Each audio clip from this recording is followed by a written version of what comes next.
One तक तो हो गए 5 पॉइंट्स, उसको आप अगर जम कर ठहर करके बयान करें तो वो हम स्लाइड में लेकर के आ जाएंगे। ठीक, थैंक यू सर, बहुत बहुत शुक्रिया।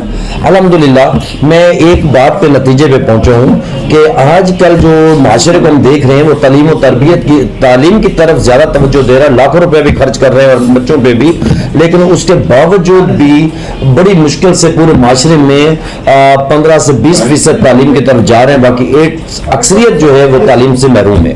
और उस तालीम की डिग्रियाँ के बारे में तो मैं हमेशा ये कहता हूँ कि डिग्रियाँ तो मिल जाती हैं लेकिन तरबियत पैसों से नहीं मिल सकती।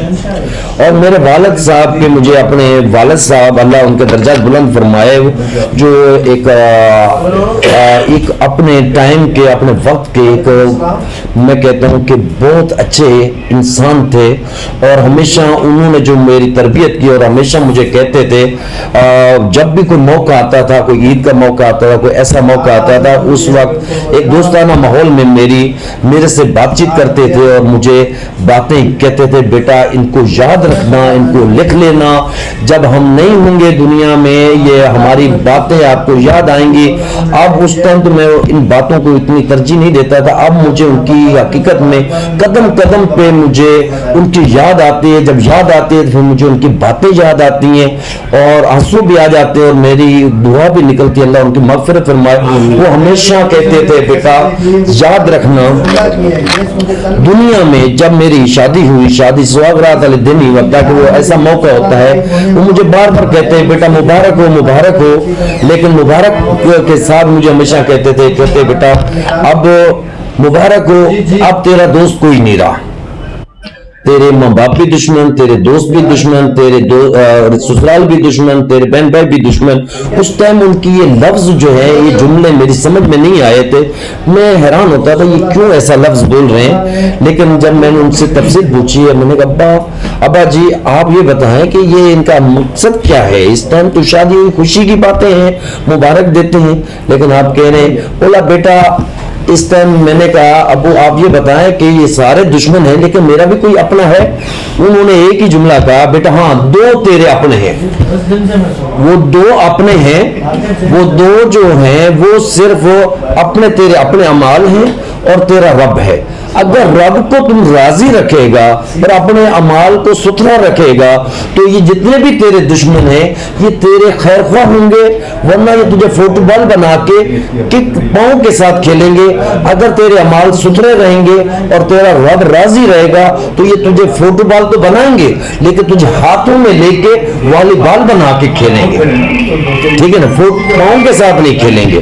दूसरी बात ये हमेशा कहते थे, बेटा एक बात और याद रखना कि दीन से दूरी जिल्लत है जरूरी, और दीन से दूरी जिल्लत है जरूरी। और ये बात ये याद रखना कि जो मिल जाए जी बिस्मिल्लाह, जो ना मिले जिक्रुल्लाह। जो काम आपसे सरंजाम हो जाए तो उस पर अल्हम्दुलिल्लाह, जो ना हो तो उसमें फिक्रुल्लाह। कभी भी जमीन के घरों को महल बनाने की कोशिश ना करना, बल्कि कब्रिस्तान के घर को महल बनाना, ताकि हम फख्र से कह सकें हम अपने बेटे के महल में बेटे से मिलने के लिए जा रहे हैं।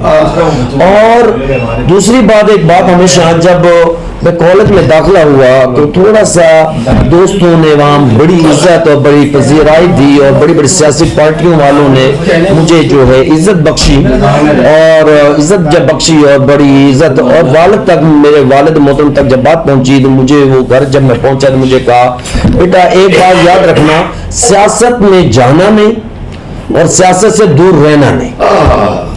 मैंने इस पे फिर सवाल किया, अबू इसकी वजह क्या है?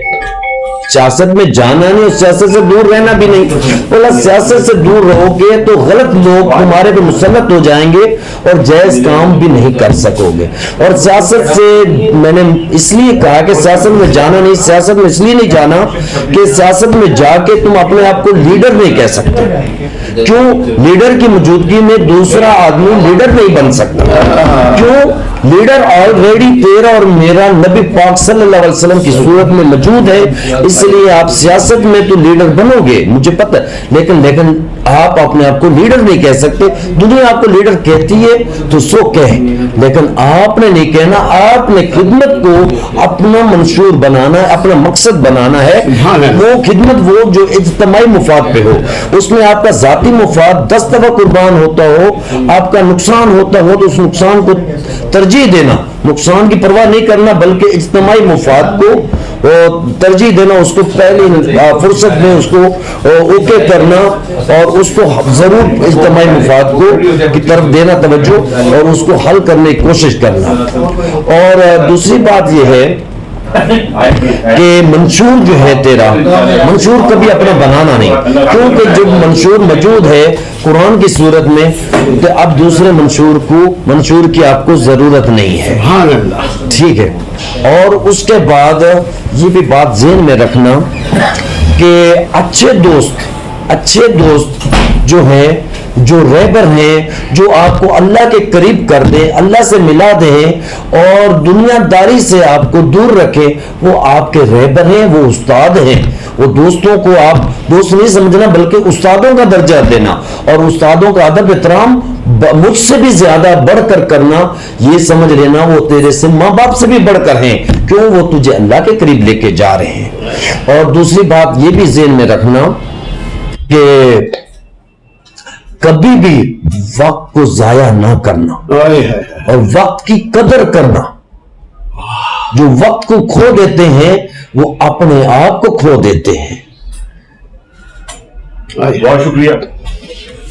اسی کے ساتھ میں اجازت چاہوں گا، اور میرا اور سب کو پیغام یہی ہے تمام سامعین سے کہ دیکھیے زندگی کا بھروسہ نہیں کرنا۔ مجھے کئی دفعہ کئی بلیک میلروں نے بلیک میل کرنے کی کوشش کی اپنے طرف، لیکن میں ان سے ایک ہی بات کہتا تھا کہ سانس میرا جو ہے اس کو میرا کر دو تو میں آپ کے ساتھ ہوں۔ اگر سانس میرا اپنا نہ ہو سکے تو پھر میں کروڑوں اربوں روپے کو یا لاکھوں کو یا مکانوں کو گاڑیوں کو یہ میں ان کو کیا کروں؟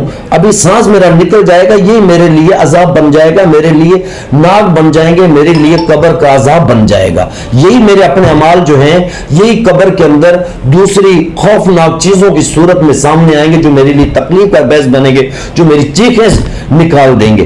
اس لیے میں اس کی طرف نہیں جانا چاہتا، اور سب سے یہ کہتا ہوں اپنے رب کو راضی کریں، اور ابھی بھی دیکھو کہ جو عذاب آ رہے ہیں قیامت صغریٰ کی نشانیاں واضح ہیں، اور آپ دیکھیے کہ یہ 15ویں صدی مطلب کہ 1500 ہجری کے بعد قیامت صغریٰ کی نشانیاں ظاہر ہونی شروع ہو جائیں گی، اور ابھی سے آپ جتنی توبہ کر سکتے ہیں، اپنے بچوں کو تربیت دلوا سکتے ہیں۔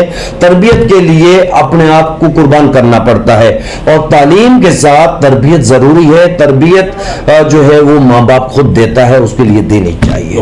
تھینک یو، اللہ حافظ۔